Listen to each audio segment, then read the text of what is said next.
এই লাস্ট মোমেন্টে যে দৌড়টা দিবে সে জিতবে।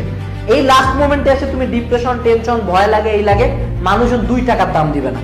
লাস্টে দেখবে কি চান্স পাইছো, রেজাল্ট ভালো, চাকরি হয়েছে, মানুষজন এন্ড রেজাল্টটা দেখে, তোমার পুরো জার্নি দেখবে না। সো নেক্সট থেকে যখনই গিভ আপ করার মতো কোনো চিন্তা আসবে না, চিন্তা করবা যে কতগুলা রাত তুমি রাত জাগে পড়ছো, তোমার ইচ্ছা করে নাই পড়তে, কতগুলা দিন সকাল থেকে বের হয়েছো 5টা পর্যন্ত না খায় প্রাইভেট পড়ে বেড়াইছো, কতদিন মনে হয়েছে যে না আর একটা পৃষ্ঠা পড়লে মরে যাবো, তারপরেও পড়ছি just because of my dream.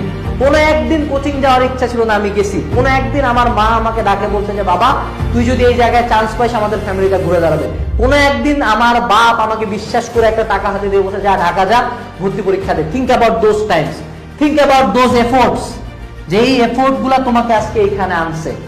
So don't give up at this last moment. আমাদের প্রবলেম, আমরা পুরা টাইমটা দৌড়াই ভাই খরগোশ কচ্ছপের মতো, লাস্টের দিকে আসে এইখানে আসে কেন জানি আমাদের স্পিড কমে যায়, এইখানে আসে আমাদের স্পিড কমে যায়, বাট সবচেয়ে জোরে দৌড়ানোর কথা এইখানে। কিন্তু কমে কেন জানো? এই যে পুরা জার্নিটাতে তো এনার্জি লাগতেছে ভাই, এনার্জি কমতেছে না। তো এই জন্য আমি যেটা বলি, যে কোনো জায়গায় কারোর সাথে যদি দৌড় কম্পিটিশন লাগো না, লাস্টের দিকে আসে তোমাকে চিল্লায়, জোরে চিল্লায় দৌড় দিতে হবে, কোনো দেখা দেখি নাই। জীবনে যা আছে শরীরের সর্বোচ্চ শক্তি লাগাই দেবো, আমার মেন্টাল যত শক্তি আছে পুরাটা লাগাই দেবো।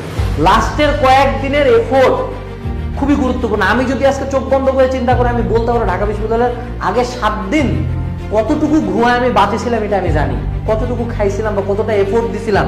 আমরা এতটা এফোর্ট দিতাম যে 2 জন একই রুমে থাকতাম, একজন ঘুমাইতো 2 ঘন্টা, মা বলতাম তুই উঠে পড় এখন, আমি ঘুমাই। এই এফোর্টটার কারণে আমি যদি আজকে ঢাকা বিশ্ববিদ্যালয় বা বুয়েটে বা মেডিকেলের চান্স নাও পাইতাম, আমি বুকে হাত রাখে বলতাম না ঠিক আছে, তোমার সাথে বা তোমার ক্ষমতায় যা ছিল তুমি সব করছো। তো যখন তুমি লাস্টের দিকে এসে গিভ আপ করো না, তখন তোমার মধ্যে গিল্টটা অনেক বেশি কাজ করে, দিস আরেকটু যদি করতাম। তুমি কিন্তু পুরো জার্নিতে পড়ছো, কিন্তু লাস্টের কয়েকদিন তোমার ঢিলা দেওয়ার কারণে মনে হয় যে না আমি ঠিক মতো পড়ি নাই।